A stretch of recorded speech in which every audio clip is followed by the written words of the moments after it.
Hello all, Helen ഹാപ്പിനെസിൻ്റെ പുതിയൊരു വീഡിയോയിലേക്ക് സ്വാഗതം. വിദേശത്ത് അറിയപ്പെട്ട ഒരു കമ്പനിയിൽ വർക്ക് ചെയ്തിരുന്ന ഒരാൾ നമ്മുടെ ക്ലിനിക്കിൽ കഴിഞ്ഞ കുറച്ച് ദിവസങ്ങൾക്ക് മുമ്പ് വന്നിട്ടുണ്ടായിരുന്നു. ഓൺലൈനായിട്ടുള്ളൊരു കൺസൾട്ടേഷൻ ആയിരുന്നു അത്. അദ്ദേഹം കഴിഞ്ഞ 4-5 വർഷമായിട്ട് ഒരു ഒരു റെപ്യൂട്ടഡ് ആയിട്ടുള്ള ഒരു കമ്പനിയിൽ IT സെക്ടറിലുള്ള ഒരു കമ്പനിയാണ്. അപ്പോൾ അതിൽ വർക്ക് ചെയ്യുകയാണ്. അയാൾ കൺസൾട്ടേഷന് വന്നിട്ട് നമ്മളോട് പറയുന്ന പ്രസൻറ്റിങ് കംപ്ലയിൻറ്റ്സ് എന്തൊക്കെയാണെന്ന് വെച്ചാൽ, സാറേ ഞാൻ ഒരുപാട് കാലമായിട്ട് ഇപ്പോൾ ഒരു പെൺകുട്ടിയായിട്ട് പ്രണയത്തിലാണ്. പക്ഷേ ഇതുവരെയും വീട്ടിലൊന്നും അറിഞ്ഞിട്ടുണ്ടായിരുന്നില്ല. നമ്മൾ തമ്മിൽ വളരെ രഹസ്യമായിട്ടായിരുന്നു ഇതുവരെയുള്ള കമ്മ്യൂണിക്കേഷൻസ് ഒക്കെ ഉണ്ടായിരുന്നത്. പക്ഷേ ഇപ്പോൾ അവളുടെ വീട്ടിൽ കല്യാണത്തിനെ കുറിച്ചൊക്കെ ആലോചിക്കുന്നൊക്കെ തുടങ്ങിയിട്ടുണ്ട്. അപ്പോൾ അവൾ തന്നെ അവളുടെ വീട്ടിലൊക്കെ അതിനെക്കുറിച്ച് പറഞ്ഞു. അപ്പോൾ തുടക്കത്തിലൊക്കെ ഭയങ്കരമായിട്ടുള്ള പ്രശ്നങ്ങളൊക്കെ അവരുണ്ടാക്കിയിട്ടുണ്ട്. പക്ഷേ ഇപ്പോൾ ഏതായാലും ഇങ്ങനെയൊക്കെ ആണല്ലോ, ഇങ്ങനെയൊക്കെ ആയല്ലോ എന്നുള്ള നിലക്ക് അവർ കല്യാണത്തിന് റെഡി ആണെന്നുള്ള നിലക്ക് അവർ പറഞ്ഞിട്ടുണ്ട്. ബാക്കിയൊന്നും വേറെ പ്രശ്നങ്ങളൊന്നും ഇല്ല. ഞങ്ങൾ രണ്ട് കുടുംബവും പിന്നെ എന്താണ് നാട്ടിൽ നോക്കുന്ന മതവും ജാതി കാര്യങ്ങളൊക്കെ എന്താണ് സെയിമാണ്, കുഴപ്പമൊന്നുമില്ല. അപ്പോൾ ആ നിലയ്ക്ക് ഇപ്പോൾ അടുത്തൊരു മാസത്തേക്ക് കല്യാണമൊക്കെ സെറ്റാക്കി വെച്ചിട്ടുണ്ട്. പക്ഷെ സാറേ, ഈ കല്യാണമൊക്കെ ഒരു മാസം കൊണ്ട് നടക്കാൻ പോവുകയാണെന്ന് എനിക്കറിയാം. പക്ഷേ ഇപ്പോൾ ഈ അടുത്തായിട്ട് എൻ്റെ മനസ്സിലേക്ക് വല്ലാത്ത സംശയങ്ങൾ ഇങ്ങനെ വന്നുകൊണ്ടിരിക്കുകയാണ്. ഇപ്പോൾ അവൾ കുറച്ച് മുമ്പായിട്ട് എന്നോട് പറഞ്ഞിരുന്നു, അവൾ വർക്ക് ചെയ്യുന്ന സ്ഥലത്തുള്ളൊരു അവളേക്കാൾ ജൂനിയർ ആയിട്ടുള്ളൊരു പയ്യൻ അവളോട് എന്തോ ഇഷ്ടം തോന്നി. ആ ഇഷ്ടം അവളോട് തുറന്നു പറഞ്ഞു എന്നുള്ള നിലക്ക് അവൾ തന്നെ എന്നോട് പറഞ്ഞിരുന്നു. ഈ വിഷയം ഞാൻ ചോദിച്ചതൊന്നുമല്ല, അവൾ തന്നെ, നമ്മൾ എല്ലാം ഓപ്പണായിട്ട് സംസാരിക്കുന്നവരാണ്. അപ്പോൾ ആ നിലക്ക് അവൾ എന്നോട് പറഞ്ഞ വിഷയമായിരുന്നു അത്. ഞാനും അങ്ങനെ കാര്യമായിട്ടൊന്നും എടുത്തിട്ടുണ്ടായിരുന്നില്ല. അത് നോർമലാണ്, ഒരാൾക്ക് ഇഷ്ടം തോന്നി എന്നതുകൊണ്ട് പ്രശ്നമൊന്നുമില്ല. പക്ഷെ അവന് ഇവിടെ ഒരു റിലേഷൻഷിപ്പിലാണ് എന്നിരിക്കാൻ പറയാൻ പാടില്ലായിരുന്നു എന്നൊക്കെ എനിക്ക് തോന്നിയിട്ടുണ്ട്. പക്ഷെ അത് കഴിഞ്ഞിട്ട് സാറേ പിന്നെ എൻ്റെ മനസ്സിൽ വല്ലാത്ത സംശയമാണ്. അതായത് ഇനി ഇവള് വീണ്ടും അവിടെ തന്നെയാണല്ലോ ജോലിക്ക് പോകുന്നത്. അപ്പോൾ അവിടെ ഈ പയ്യൻ അവളെ വീണ്ടും ശല്യപ്പെടുത്തിയാലോ, ഇനി പയ്യൻ അവളെ പ്രപ്പോസ് എങ്ങാനും ചെയ്താലോ? ഇവളെനിക്കറിയാം ഒരു തരത്തിലും അവനോട് പോകില്ല, അവൻ്റെ കൂടെ പോകൂല, അല്ലെങ്കിൽ അവനെ ആന്തലക്കി എടുക്കൂ, അങ്ങനെയുള്ളൊരു പെൺകൊച്ചൊന്നും അല്ല എനിക്കറിയാം. കാരണം ഞങ്ങൾ കഴിഞ്ഞ 4-5 വർഷമായിട്ട് നല്ലൊരു പ്രണയത്തിലുള്ളതാണ്. എല്ലാ വിഷയങ്ങളും അങ്ങോട്ടും ഇങ്ങോട്ടൊക്കെ തുറന്ന് സംസാരിക്കുന്നവരാണ്. അപ്പോൾ ഇതൊക്കെ വെച്ചുകൊണ്ട് തന്നെ എനിക്കറിയാം അവളൊരിക്കലും അങ്ങനെയൊരു റിലേഷനിലേക്ക് പോകില്ല, എന്നെ വഞ്ചിക്കില്ല എന്നൊക്കെ. പക്ഷേ എൻ്റെ മനസ്സിൽ നിരന്തരമായിട്ട് ഈ സംശയങ്ങൾ ഇങ്ങനെ വന്നുകൊണ്ടിരിക്കുകയാണ്. അപ്പോൾ ഞാനിതിപ്പോൾ രാവിലെ ഡ്യൂട്ടിക്ക് പോവുകയാണെങ്കിലും, ഇനിയിപ്പോൾ ഡ്യൂട്ടീൻ്റെ ഇടയിലാണെങ്കിലും, ഡ്യൂട്ടി കഴിഞ്ഞ് വീട്ടിലേക്ക് വന്നാലൊക്കെ ഞാൻ തനിച്ച് വീട്ടിൽ തന്നെയാണ് ഉണ്ടാവുക. അപ്പോൾ ഈ സമയത്തൊക്കെ എനിക്ക് ഇതേ ഇപ്പോൾ ചിന്തിക്കാനുള്ളൂ, വേറൊന്നും എൻ്റെ ചിന്തയിലേക്ക് വരുന്നില്ല.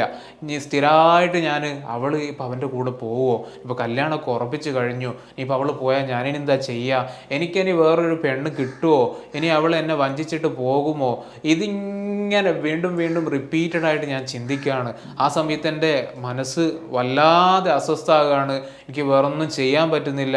സാർക്കറിയോ, ഞാൻ പണ്ട് ചെയ്തുകൊണ്ടിരുന്ന കാര്യങ്ങൾ, ഞാൻ ചിലപ്പോൾ ആഴ്ചയിലോ 2 ആഴ്ചയൊക്കെ കൂടുമ്പോൾ ഫ്രണ്ട്സിൻ്റെ ഒക്കെ കൂടെ ഒന്ന് പുറത്തൊക്കെ പോകും. ചിലപ്പോൾ ചെറിയ ഡ്രിങ്ക്സൊക്കെ കഴിക്കും, ചെറിയൊരു സന്തോഷമൊക്കെ ആയിരുന്നു അത്. അല്ലെങ്കിൽ ചിലപ്പോൾ ഞങ്ങൾ ഒരുമിച്ച് സിനിമയ്ക്ക് പോകും. എനിക്ക് സിനിമയൊക്കെ നല്ല ഇഷ്ടമൊക്കെ ഉള്ള ഒരാളാണ്. പക്ഷേ ഇപ്പോൾ ഈ ഒരു വിഷയം സ്റ്റാർട്ട് ചെയ്തത് മുതൽ എനിക്കിപ്പം പണ്ട് ഞാൻ ചെയ്തിരുന്ന ഒരു വിഷയത്തിന് എനിക്ക് യാതൊരു താല്പര്യവും ഇല്ല. എൻ്റെ കമ്പനിയിൽ തന്നെ എനിക്ക് ഇഷ്ടപ്പെട്ടൊരു ഫ്രണ്ട് ഉണ്ട് അവിടെ. ഞങ്ങൾ എപ്പോഴും സ്ഥിരമായിട്ട് പിന്നെ അങ്ങോട്ടും ഇങ്ങോട്ടും കളിയാക്കലും തമാശയാക്കലും നല്ല ഫ്രണ്ട്ഷിപ്പ് കഴിഞ്ഞുകൊണ്ടിരുന്ന ആളാണ്. പക്ഷേ അയാളോട് പോലും ഇപ്പോൾ എനിക്ക് സംസാരിക്കാൻ പറ്റുന്നില്ല. ഞാൻ പിന്നെ ഫ്രണ്ട്സൊക്കെ വല്ലാതെ നിർബന്ധിക്കുന്ന സമയത്ത് ചിലപ്പോൾ അവരുടെയൊക്കെ കൂടെ പോകും, ചിലപ്പോൾ അവരോടൊക്കെ സംസാരിക്കും. പക്ഷെ എന്നിരുന്നാൽ എനിക്ക് പണ്ടത്തെ പോലെ ഇതിനൊന്നും യാതൊരു താല്പര്യം എനിക്കില്ല സാറേ. എപ്പോഴും ഇവളെക്കുറിച്ചുള്ള ചിന്തയാണ്. എനിക്ക് ഏറ്റവും വലിയ പേടി എന്ന് പറഞ്ഞാൽ, ഇതിപ്പോൾ എനിക്ക് കല്യാണം കഴിച്ച് കഴിഞ്ഞാൽ ഈ ഒരു ചിന്ത വന്നാലോ എന്നതാണ് എൻ്റെ പ്രശ്നം. അപ്പോൾ ഈ ഒരു കംപ്ലയിൻസുമായിട്ടാണ് ഇയാൾ ഫസ്റ്റ് സെഷനിൽ നമ്മുടെ അടുത്തേക്ക് വരുന്നത്. ഇയാളാണെങ്കിൽ വല്ലാതെ പേടിയുണ്ട്, സങ്കടമുണ്ട്, ചിലപ്പോഴൊക്കെ ഈ കുട്ടിയോട് ദേഷ്യമുണ്ട്. എന്തിനാണ് ഈ കുട്ടി എന്നോട്, ഈ പെൺകുട്ടി എന്തിനാണ് ഈ ഒരു പയ്യൻ്റെ കാര്യമൊക്കെ പറഞ്ഞതെന്നുള്ള എനിക്ക് ദേഷ്യമുണ്ട്. അപ്പോൾ ഇവർ തമ്മിലുള്ള ബന്ധത്തിൽ, ഇവർ തമ്മിൽ നിലവിലുള്ള കമ്മ്യൂണിക്കേഷനിലൊക്കെ വല്ലാത്ത പ്രശ്നങ്ങൾ ഉണ്ടായിട്ടുണ്ട്. ഇയാൾക്ക് സ്വാഭാവികമായിട്ട് സംശയങ്ങൾ തോന്നുന്നു. വല്ലാതെ ആങ്ഷ്യസ് ആകുന്ന, ആങ്സൈറ്റി കൂടുന്ന സമയത്ത് ആ ഒരു ടെമ്പററി റിലീഫ് എന്നുള്ള നിലക്ക് എന്താക്കുകയാണ്, ഇയാൾ അവളെ വിളിക്കുകയാണ്. ഈ വിളി ഒരു തവണയാണെങ്കിൽ പ്രശ്നമല്ല, ചിലപ്പോൾ അവൾ ഡ്യൂട്ടിയുള്ള സമയത്തായിരിക്കും ഉണ്ടാകുക, അല്ലെങ്കിൽ അവൾ വേറെ എന്തെങ്കിലും പണീൻ്റെ ഇടയ്ക്ക് ഉണ്ടാകുക, അത് ഇയാൾ ഡ്യൂട്ടിയിലുള്ള സമയത്താണ് ഉണ്ടാവുക. അപ്പോൾ പ്രത്യേകിച്ച് ഒരു സമയമൊന്നും ഇല്ലാതെ ഇടയ്ക്കിടയ്ക്ക് ഇയാൾക്ക് ചിന്ത വരുന്ന സമയത്തൊക്കെ ഇയാൾ അറിയാതെ അവളെ വിളിച്ചു പോവുകയാണ്. അപ്പോൾ അത് സ്വാഭാവികമായിട്ട് നമുക്കറിയാം, ഒരാളിങ്ങനെ വീണ്ടും വീണ്ടും വിളിച്ച് ശല്യപ്പെടുത്തുന്ന രൂപത്തിലാണെങ്കിൽ അവിടെ എത്ര സ്നേഹം ഉണ്ടെങ്കിലും പ്രണയമൊക്കെ ഉണ്ടെങ്കിലും അവിടെ ഈ ഒരു പ്രശ്നം ഉണ്ടാകും. അവൾ ചോദിക്കുന്നത് തിരിച്ചു ചോദിക്കാൻ അവൾക്കുള്ളത്, ഇത്രയും വർഷം നമ്മൾ ഒരുമിച്ച് കഴിഞ്ഞിട്ടും ഇപ്പം നിങ്ങൾക്ക് എന്നെ സംശയം തോന്നി തുടങ്ങിയോ? അപ്പോൾ പിന്നെ ഇത്രയും നമ്മൾ തമ്മിലുള്ള പ്രണയത്തിന് എന്ത് അർത്ഥമാണുള്ളത്? എന്ത് രൂപത്തിലാണ് നമ്മൾ തമ്മിൽ ഈ ഒരു അണ്ടർസ്റ്റാൻഡിങ് ഉണ്ടായിട്ടുള്ളത്? അപ്പോൾ നിങ്ങൾ ഒരിക്കലും എന്നെ ഇങ്ങനെ ഈ രൂപത്തിൽ സംശയിക്കാൻ പാടുണ്ടോ? ഇനിയിപ്പോൾ ഒരു പയ്യൻ എൻ്റെ അടുത്ത് വന്ന് ഇഷ്ടമാണെന്ന് പറഞ്ഞ് ഞാൻ ഇവിടെ വിട്ടുപോകാൻ മാത്രമോ അത്തരത്തിലുള്ളൊരു പെൺകുട്ടി ആയിട്ടാണോ നിങ്ങൾ എന്നെ മനസ്സിലാക്കിയത് എന്നാണ് ഈ പെൺകുട്ടി അയാളോട് തിരിച്ചു ചോദിക്കുന്നത്. ഏതായാലും ഇപ്പോൾ അവർ തമ്മിൽ ഈ ഒരു റിലേഷനിൽ നന്നായിട്ട് പ്രശ്നങ്ങളായിട്ടാണ് ഇപ്പോൾ ഉള്ളത്. അപ്പോൾ ഇതിൽ എന്തെങ്കിലും ഒരു പരിഹാരം, സാറേ എനിക്കറിയൂല ഇത് എൻ്റെ ഭാഗത്താണോ പ്രശ്നം, ഇനി അതല്ല അവളുടെ ഭാഗത്താണോ പ്രശ്നം ഒന്നും എനിക്കറിയില്ല, ഇതെങ്ങനെയെങ്കിലും സാർ ഒന്ന് പരിഹരിച്ച് തരണം, എന്തെങ്കിലും ഒരു പ്രതിവിധി തരണം എന്നുള്ള നിലക്കാണ് ഇയാൾ നമ്മുടെ അടുത്ത് വരുന്നത്. അപ്പോൾ ഫസ്റ്റ് സെഷനിൽ ഈ രൂപത്തിൽ പ്രസൻറ്റ് ചെയ്തുകൊണ്ട് തന്നെ ഇനി ഇവർ തമ്മിലുള്ള വേറെ എന്തെങ്കിലും കമ്മ്യൂണിക്കേഷനിൽ ഇഷ്യൂ ആണോ, വേറെ എന്തെങ്കിലുമൊക്കെ ആണോ, അതിലൊക്കെയുള്ള ഒരുപാട് ആലോചനകളിലേക്ക് നമ്മൾ പോകും സ്വാഭാവികമായിട്ടും. പിന്നെ ആ സമയത്ത് വേറൊന്നും ചെയ്തിട്ടൊന്നുമില്ല. ഫസ്റ്റ് സെഷനിൽ ഇയാളെ കേട്ടു കഴിഞ്ഞു, ഇയാളുടെ ഫീലിങ്സും കാര്യങ്ങളൊക്കെ നമ്മൾ വാലിഡേറ്റ് ചെയ്ത് കൊടുക്കും, നല്ലൊരു തെറാപ്യൂട്ടിക് അലയൻസ് ഒക്കെ ഉണ്ടാകും. അപ്പോൾ ആ നിലക്കാണ് നമ്മൾ ഫസ്റ്റ് സെഷൻ പോയത്. അപ്പോൾ ആ ഒരു സമയത്ത് തന്നെ നമ്മൾ ഇനി വേറെന്തെങ്കിലും ആകാൻ സാധ്യതയുണ്ടോ, ഇവർ തമ്മിൽ വേറെന്തെങ്കിലും, ഈ സംശയമൊക്കെ പറയുന്ന സമയത്ത് സ്വാഭാവികമായിട്ട് അവിടെ OCD ഒരു ചാൻസ് ഒക്കെ ഉണ്ട്. അപ്പോൾ അത് ഏതായാലും അടുത്തൊരു സെഷനിൽ നോക്കാമെന്നുള്ള നിലക്കായിരുന്നു നമ്മൾ ഫസ്റ്റ് സെഷനിൽ പിരിഞ്ഞിട്ടുണ്ടായിരുന്നത്. അപ്പോൾ സെക്കൻഡ് സെഷനിൽ വന്നു. സെക്കൻഡ് സെഷനിൽ പറഞ്ഞപ്പോൾ ഇയാൾ പറഞ്ഞു പിന്നെ ഇപ്പോൾ കുറച്ചൊരു വ്യത്യാസമൊക്കെ ഉണ്ട്. പിന്നെ ഇപ്പോൾ ഇന്നലെ ഞാൻ എൻ്റെ അടുത്തൊരു പരിചയക്കാരൻ്റെ വീട്ടിലൊക്കെ പോയി, അത് ഞാൻ അയാളോട് പറഞ്ഞതായിരുന്നു, അയാളെ ശ്രദ്ധ ജസ്റ്റ് ഒന്ന് ഡൈവേർട്ട് ചെയ്യാന്നുള്ള നിലക്ക്. അപ്പോൾ ആ നിലക്ക് അങ്ങനെയൊക്കെ പോയിരുന്നു സാർ. പക്ഷേ എനിക്ക് എന്താണെന്നറിയില്ല, ഇപ്പോഴും അതേപോലെ തന്നെയാണ്, സന്തോഷമൊന്നും ഇല്ല, ഇപ്പോൾ ഒന്നിനൊരു മൂടില്ലാത്തൊരവസ്ഥ തന്നെയാണ്. വീണ്ടും വീണ്ടും അവളെ വിളിച്ചുകൊണ്ടിരിക്കുകയാണ്.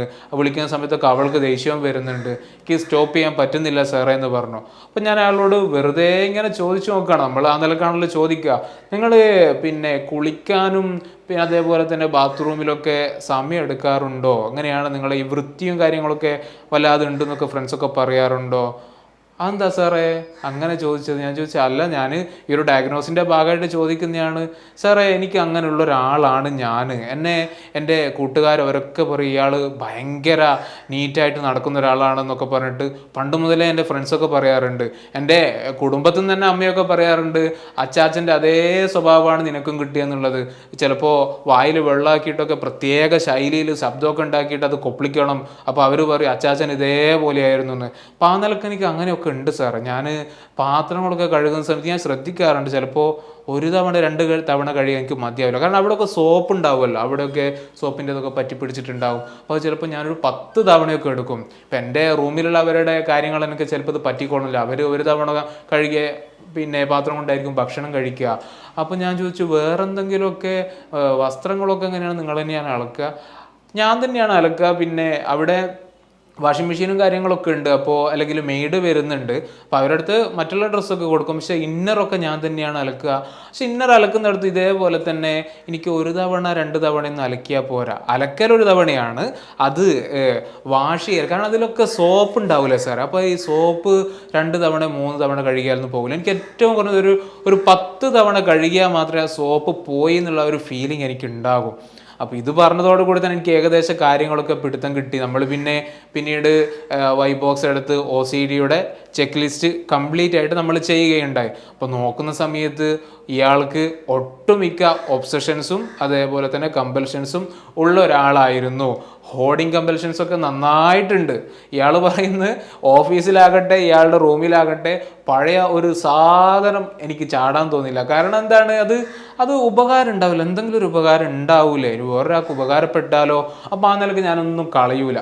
അതെന്തായിക്കോട്ടെ അവിടെ വെക്കും. ഞാൻ ചോദിച്ചത് വേറെ ആൾക്ക് കൊടുക്കാറുണ്ടോ? ഇല്ല, വേറെ ആൾക്ക് കൊടുക്കാറൊന്നുമില്ല, അതെൻ്റെ അടുത്ത് തന്നെ ഉണ്ട്. എന്നിട്ട് എനിക്ക് അയാൾ കാണിച്ചിരുന്നു ഓഫീസിൽ ഒരുപാട് കാർഡ്ബോർഡിലാക്കിയിട്ട് ഇയാൾ എന്താ വെച്ചിട്ടുണ്ട്, പഴയ സാധനങ്ങളൊക്കെ എടുത്ത് വെച്ചിട്ടുണ്ട്. ഇയാൾ എന്നോട് പറഞ്ഞു, ഇതിപ്പോൾ ഞാനല്ല, എനിക്ക് പകരം വേറെ എൻ്റെ ബോസ് തന്നെ കണ്ട ഇതൊക്കെ വലിച്ചെറിയും, കാരണം ആവശ്യമില്ലാത്ത സാധനങ്ങളാണ്. അപ്പോൾ ആ നിലക്ക് നന്നായിട്ട് ഈ ഹോർഡിങ് കമ്പൽഷൻസ് ഒക്കെ ഉണ്ട്. അതേപോലെ തന്നെ പിന്നെ വാഷിങ്, ബ്രഷിങ്ങിലൊക്കെ നല്ല സമയം എടുക്കുന്നുണ്ട്. കുളിക്കാനും ഇയാൾ നന്നായിട്ട് സമയം എടുക്കുന്നുണ്ട്. അങ്ങനെ ഈ ക്ലീനിങ്ങിലൊക്കെ നല്ല കമ്പൻഷൻസ് ഉണ്ട്. അതേപോലെ തന്നെ ഇയാൾക്ക് വേറൊരു കാര്യം എന്ന് പറഞ്ഞാൽ ചെക്കിംഗ് ആണ്. ഇടയ്ക്കിടയ്ക്ക് ഫോണും വാട്സാപ്പൊക്കെ ഇങ്ങനെ നോക്കും. കാരണം ഈ കുട്ടി എന്തെങ്കിലുമൊക്കെ മെസ്സേജ് അയച്ചിട്ടുണ്ടോ, ഇനിയിപ്പോൾ അതല്ല ഇവളുടെ പയ്യൻ എനിക്ക് എന്തെങ്കിലും മെസ്സേജ് അയക്കുന്നൊക്കെ. അപ്പോൾ നിരന്തരം ഈ രൂപത്തിലുള്ള ചെക്കിങ്ങും കാര്യങ്ങളൊക്കെ ഇയാൾക്കുണ്ട്. അപ്പോൾ OCDയുടെ സിംറ്റംസ് ഒക്കെ മനസ്സിലാക്കി ഇത് തന്നെയാണ് ഇയാളുടെ ഒരു റൂട്ട് കോസ് എന്നൊരു ഡയഗ്നോസിലേക്കായിരുന്നു നമ്മൾ എത്തിയിരുന്നത്. ഇയാളുടെ വിഷയത്തിൽ OCD ഉണ്ട്, കോമോർബിഡായിട്ട് കുറച്ച് ഡിപ്രഷൻ്റെ സിംറ്റംസും കാര്യങ്ങളൊക്കെ ഉണ്ട്. അപ്പോൾ OCD എന്താണെന്നും ഇത് ഏതൊക്കെ രൂപത്തിലാണ് നിങ്ങളുടെ ലൈഫിനെ ഇപ്പോൾ നിലവിലെ നിങ്ങളുടെ ലൈഫിനെ ബാധിക്കുന്നതും ഇതിപ്പോൾ ട്രീറ്റ് ചെയ്തിട്ടില്ലെങ്കിൽ ഭാവിയിൽ ഇത് എന്തൊക്കെ രൂപത്തിൽ നിങ്ങളുടെ ജീവിതത്തിൽ എല്ലാ ഡൊമൈൻസിലേക്കും വ്യാപിക്കുന്നൊക്കെ അയാൾക്ക് ഞാൻ കാര്യങ്ങളൊക്കെ പറഞ്ഞ് മനസ്സിലാക്കി കൊടുത്തു. ഓൾറെഡി അയാൾ ഒരുപാട് പ്രശ്നങ്ങൾ അനുഭവിക്കുന്നുണ്ട്. അപ്പോൾ അത് ഇതുകൊണ്ടാണ് OCD കൊണ്ടാണ് എന്ന് അയാൾക്ക് അറിയായിരുന്നില്ല. അപ്പോൾ അത് പറഞ്ഞ് മനസ്സിലാക്കി കൊടുത്ത സമയത്ത് അയാൾ തന്നെ പറഞ്ഞു, സാർ എൻ്റെ പ്രശ്നങ്ങളൊക്കെ മാറ്റണം. അയാൾക്ക് ഇപ്പോൾ തോന്നുന്ന സംശയമാണെങ്കിലും ഇവളെക്കുറിച്ചുള്ള ചിന്തകൾ, നിരന്തരമായിട്ടുള്ള ചിന്തകൾ, വേറൊന്നും ഇയാൾക്ക് പറ്റുന്നില്ല ഈ സമയത്ത്, മൊത്തം ചിന്തകളാണല്ലോ. അപ്പോൾ അതെന്താണ്, അയാൾക്ക് ഒബ്സസീവ് ആയിട്ടുള്ള ഫിയർ വരുന്ന അവളെ കുറിച്ചിട്ട്.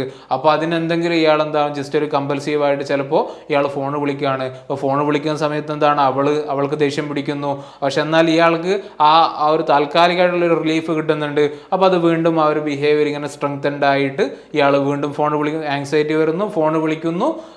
അവർ തമ്മിലുള്ള ബന്ധം എന്താണ്, ഓരോ ദിവസം കഴിയുന്തോറും അത് മോശമായിക്കൊണ്ടിരിക്കുകയാണ്. ഇതുമാത്രമല്ല, ഞാനീ പറഞ്ഞ മറ്റുള്ള ഒരുപാട് ഒബ്സഷൻസും കമ്പൽഷൻസും ഒക്കെ ഇയാൾക്കുണ്ട്.